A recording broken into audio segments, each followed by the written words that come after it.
Segunda carta de Paulo aos Coríntios, no capítulo 4.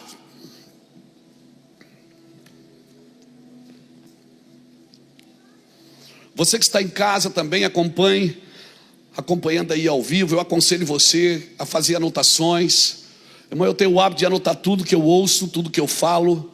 Quando alguém fala uma coisa que eu nunca ouvi, eu escrevo. E é assim que nós vamos aprendendo.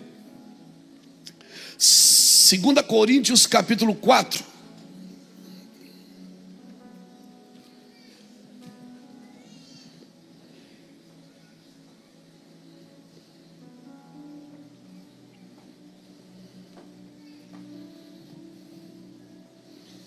Diz assim o versículo 1: Portanto, visto que Deus em sua misericórdia nos deu a tarefa de ministrar nesse novo sistema, nunca desistimos. Eu estou lendo na nova versão, na NVT, na nova transformadora, é isso mesmo. Talvez está um pouco diferente daqui, mas o significado é o mesmo. Está igual? É na NVT? Vocês são fera mesmo, gente. Vocês são, glória a Deus. Vamos lá. Portanto, visto que Deus em sua misericórdia nos deu tarefa de ministrar nesse novo sistema, nunca desistimos. Rejeitamos todos os atos vergonhosos e métodos dissimulados. Não procuramos enganar ninguém, nem distorcemos a palavra de Deus. Em vez disso, dizemos a verdade diante de Deus a todos que são honestos, e todos que são honestos sabem disso. Se as boas novas que anunciamos estão encobertas atrás de um véu, é apenas para aqueles que estão perecendo. O Deus deste mundo, ou deste século, cegou a mente dos que não creem, para que não consigam ver a luz das boas novas, não entendendo esta mensagem a respeito da glória de Cristo, que é a imagem de Deus. Não andamos por aí falando de nós mesmos, mas proclamamos que Jesus Cristo é o Senhor e que nós mesmos somos servos de vocês por causa de Jesus. Pois Deus, que disse haja luz na escuridão, é quem brilhou em nossos corações para que conhecêssemos a glória de Deus na face de Jesus Cristo. Agora, nós mesmos somos como vasos frágeis de barros que contêm esse grande tesouro. Assim fica evidente que esse grande poder vem de Deus e não de nós. De todos os lados somos pressionados por aflições, mas não esmagados. Ficamos perplexos, mas não desamparados. Somos perseguidos, mas não abandonados. Somos derrubados, mas não destruídos. Pelo sofrimento, nosso corpo continua a participar da morte de Jesus, para que a vida de Jesus também se manifeste em nosso corpo. Sim, vivemos sobre constante perigo de morte. Uau! Vivemos, pois, sobre constante perigo de morte, porque servimos a Jesus para que a vida de Jesus se manifeste em nosso corpo mortal. Assim, enfrentamos a morte, mas isso resulta em vida para vocês. Ou seja, em nós opera a morte para que em vós opere vida. Continuamos a pregar porque temos o mesmo tipo de fé mencionada nas Escrituras. Cria em Deus e por isso eu falei. Sabemos que Deus, que ressuscitou o Senhor Jesus, também nos ressuscitará com Jesus e nos apresentará a Ele junto com vocês. Tudo isso é para o bem de vocês. E à medida que a graça alcança mais pessoas, haverá muitas ações de graças e Deus receberá cada vez mais glória. Por isso, nunca desistimos. Ainda que o nosso exterior esteja morrendo, nosso interior está sendo renovado a cada dia. Pois estas aflições pequenas e momentâneas que agora enfrentamos produzem para nós uma glória que pesa mais do que as angústias e durará para sempre. Portanto, não olhamos para aquilo que agora podemos ver. Em vez disso, Fixamos os olhos naquilo que não se pode ver, pois as coisas que agora vemos logo passarão, mas as que não podemos ver durarão para sempre. Uau, uau, uau. Eu fiquei tão emocionado hoje tarde em casa, porque eu nunca tinha lido esse texto nessa versão. Palavra traz luz para o caminho, ela tem que trazer clareza para o caminho que nós precisamos trilhar. Você não pode sair de um culto pensando assim, cara, estava bom demais. Ó, todo arrepiado, sentia o amor de Deus. Tá, mas o que é que o pastor falou? Eu não entendi o que ele falou, mas estava bom. Esse culto, ele não vai transformar a sua vida. Ele vai mexer com os seus sentimentos, vai mexer com a sua alma. E é gostoso, não tem... Tá tudo bem, um dia ou outro vai lá. Mas a palavra, irmãos, ela tem que entrar, ela tem que penetrar. Ela tem que cair, a ficha tem que cair. Usando uma linguagem popular, a ficha tem que cair. Eu tenho que voltar para a casinha. Eu tenho que levar um choque de realidade. A palavra tem que me tirar de um lugar e me levar para outro. Irmão, a palavra traz luz para o caminho. Ela tem que trazer clareza para o caminho que nós precisamos trilhar. E quando você lê o versículo 18, o último versículo desse capítulo, você vai perceber Paulo dizendo que nós devemos atentar para as coisas que não se veem. E como é que eu vou atentar para as coisas que não se veem se eu estou ligado em tudo que se vê? Eu passo mais tempo procurando coisas para ver do que viver uma coisa que eu preciso acreditar naquilo que eu não estou vendo. Eu preciso ter fé no invisível. Porque o que está acontecendo ao seu redor não é isso que vai mudar a sua vida. O Senhor está corrigindo a nossa maneira de viver. Eu espero que a minha esteja corrigindo. Por quê? Porque o trabalho das trevas é produzir cegueira. O trabalho das trevas é para que você não tenha esclarecimento e clareza de como você está vivendo, daquilo que você está vivendo, até onde você vai viver. E se nós permanecermos debaixo da condenação do pecado, nós não veremos com clareza. Por quê? Porque o trabalho do pecado é deixar a gente cego espiritualmente. Eu não me lembro quem foi que falou isso. Eu acho que foi o Fábio. Na primeira vinda, a cegueira veio por parte a Israel. Eu acho que ele falou isso numa escola aqui. Agora, a cegueira na nova aliança está vindo por parte da igreja. A igreja que deveria labutar por coisas espirituais, ela está labutando por coisas naturais.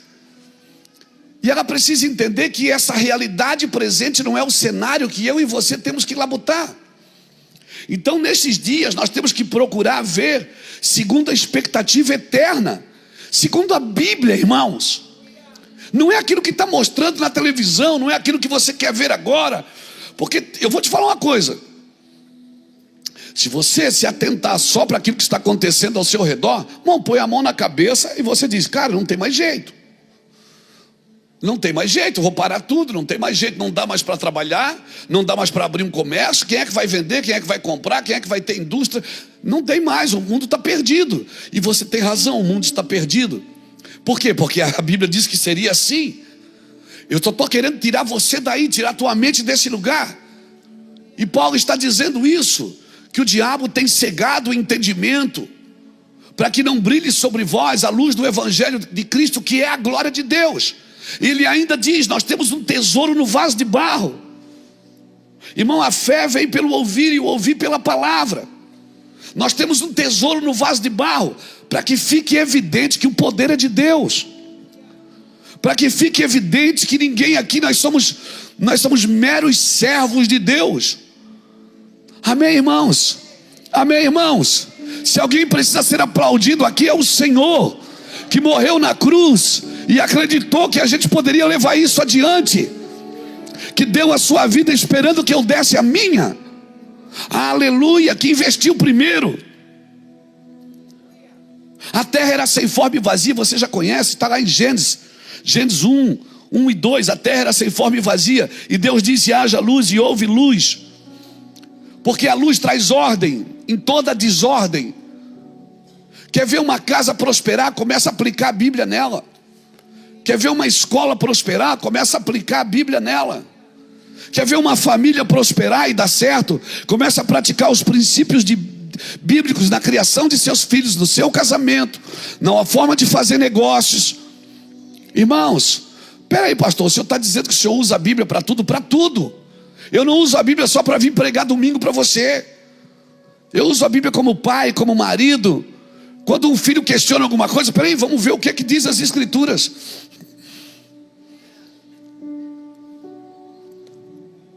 Porque nós não somos simplesmente pregadores do Evangelho. Nós somos colocados aqui para viver. Então nós precisamos ver corretamente. Porque se eu não ver corretamente, eu não vou viver corretamente. Eu vou viver sempre tentando me esquivar dos problemas. Porque o mundo está cheio de problema, cheio de dificuldade. E onde você pisa tem bomba, tem minas. Em 2003 eu fui na África, em Angola, num pós-guerra. E você via muitas pessoas mutiladas. Eu ainda passamos na frente de prédios que eles estavam todos metralhados. Ainda tinha tanques de guerra abandonados na rua. E pessoas que perderam membros do seu corpo por causa das minas. E às vezes eu vejo isso. Parece que o crente, ele usa a Bíblia para se esquivar do problema, não para viver as promessas de Deus. Ele usa as Escrituras e usa a igreja para tentar se esquivar de todas as dificuldades que a terra propõe. Não, irmãos. Não, irmãos. Esse não é o seu cenário. O cenário que Deus tem para você é eterno. Cutuca alguém que está do seu lado e diga: nós precisamos ver corretamente. Você já reparou qual foi o último recado que Jesus deu através de João para a igreja de Laodiceia? Convém que tu compre colírio para os teus olhos, para que tu veja a vergonha da tua nudez. Apocalipse 3,18. Você precisa tratar seus olhos, colírio para seus olhos, para que você veja. Em outros casos ele estava dizendo: você não está vendo corretamente, porque você pensa que é rica, você pensa que não te falta nada. Mas ele diz: mas você não sabe. Por que você não sabe? Porque você não está vendo. Mas você não sabe que você é miserável, pobre, cega e nua. Irmão, eu conheço gente tão pobre que só tem dinheiro. Porque eu e você precisamos ver corretamente para poder desfrutar do Evangelho. Parece que quando eu venho na igreja, Deus está me devendo alguma coisa e eu estou devendo alguma coisa para Ele, rapaz. É uma luta. Vem na igreja, às vezes as pessoas vêm na igreja. Eu me lembro quando eu era menino, na casa do vô Noca, seu Hermínio, que o vô dizia assim: ó, o pastor vai vir nos visitar amanhã. Meu irmão, a gente se escondia no quarto com medo que o pastor revelasse a vida da gente, as marvadezas que a gente fazia quando menino. Parece que é assim, a gente vem na igreja, mas fica com o pé atrás, pensando assim, né? Eu não sou digno. Essa é a primeira parada: eu não sou digno. A segunda: eu não sou digno. E a terceira: eu não sou digno. E ele fica preso, sabe, preso. Irmãos, uma pessoa que entregou o coração para Cristo, mas ainda serve o diabo com a sua mente, ela está presa em cativeiros. E ela está trabalhando neste mundo para se livrar dos problemas. Irmãos, Deus não se relaciona com você por necessidade. Deus se relaciona com você. Adão e Eva não tinham necessidade no jardim. Eles começaram a ter necessidade depois da queda. Eles não tinham necessidade no jardim. Por quê? Porque eles estavam com Deus. Então a ordem, essa é a ordem para nós. Deus nos deu uma tarefa para ministrar. Amém? Você crê nisso? Você é um ministro do Evangelho. Ainda que você senta domingo na minha frente para me ouvir, mas você também é um ministro do Evangelho. Todos podem profetizar. Não significa que todos são profetas, mas todos podem profetizar. Todos podem profetizar. Você pode amanhã chegar no serviço e abençoar alguém. Você pode estender a mão sobre alguém. Então, Paulo começa dizendo que Deus nos deu a tarefa de ministrar nesse novo sistema.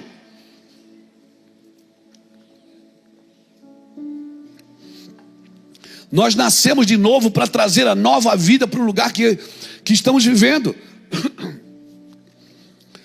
Essa é a nova vida que eu tenho para oferecer para as pessoas que me ouvem. Não é o que é que você está lendo, é como é que você faz. Não é ler os mesmos livros. Porque senão a gente chega num restaurante e come o menu, achando que está comendo a comida que está escrito nele. Não, eu preciso ter uma relação com Deus, mas de desfrute também, não só de peso, não só de dívida. Porque o escrito de dívida que era contra mim, contra você, foi rasgado e pregado, foi rasgado na cruz. Então eu não posso vir para uma relação com Deus já devendo. Eu já venho com o boleto na mão. Parece que eu vou fazer um empréstimo. Não, querido, o que o Senhor quer nos trazer é nos tirar dessa cegueira espiritual. Então a primeira coisa que o Senhor nos chamou para fazer é a tarefa de ministrar. E Paulo ele continua dizendo: nunca desistimos, rejeitamos todos os atos vergonhosos e métodos dissimulados. Ou seja, se eu vou fazer isso, eu vou fazer bem feito. Se eu vou pregar o evangelho, eu vou pregar bem feito. Eu não vou ficar aqui enchendo linguiça.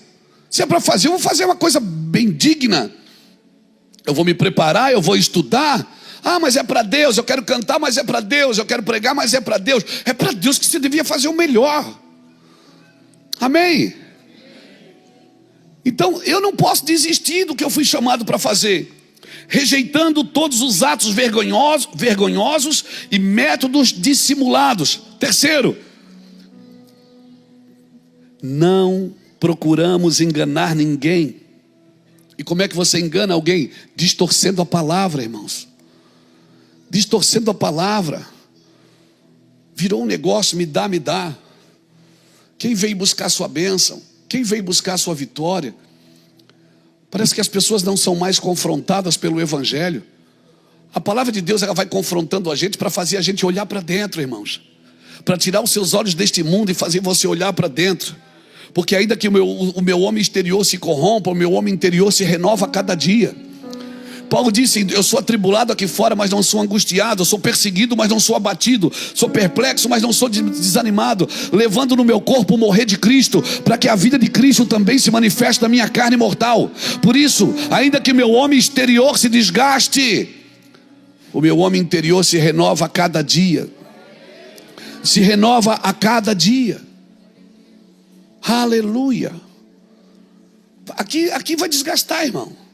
Você pode esticar para onde você quiser, uma hora vai encolher tudo. Mas com o tempo, aqui dentro tem que ficar maior. Aqui dentro tem que ficar mais renovado, mais claro. Amém? Mais claro. Amém, irmãos? Mais claro. Por quê? Porque essa é a vida do evangelho que Deus tem para você. Outra característica de uma pessoa que nasceu de novo é: nós não andamos por aí falando de nós mesmos, mas proclamamos que Jesus Cristo é o Senhor e nós somos seus servos, servos de vocês por causa de Jesus. Então você vai vendo a característica. Esse texto eu aconselho você a ler em casa e anotar. Anotar características de alguém que nasceu de novo. Não aceita o evangelho qualquer coisa, irmãos. Não aceita. Ah, mas tudo fala de Deus. O diabo também fala de Deus. Muitas religiões nasceram usando a Bíblia. Não aceite aquilo que não confronta, não faz você olhar para dentro. Mas nós precisamos olhar para dentro de nós. Nós somos crentes em Jesus Cristo. Amém? Você está aqui? Amém? O objetivo do evangelho é fazer você olhar para dentro do plano de Deus. E o plano de Deus, aqui fora você não vai ter clareza, você tem que olhar para dentro. E depois mede aquilo que está dentro com aquilo que está fora, para você ver se maior não é aquele que está com você do que aquilo que está no mundo. Meça isso para você ver, dá uma olhada nisso. Então nós não andamos por aí falando de nós mesmos, mas proclamamos que Jesus Cristo é o Senhor e nós somos seus servos. E o vaso é de barro, para quê? Para que fique evidente que o poder é do Senhor, que quem está fazendo isso é o Senhor. Só o Senhor tem a capacidade de fazer isso. Nós não estamos aqui fazendo a obra de Deus, nós estamos fazendo a vontade de Deus. Porque é possível alguém fazer a obra sem fazer a vontade. Já está claro isso? Já está claro?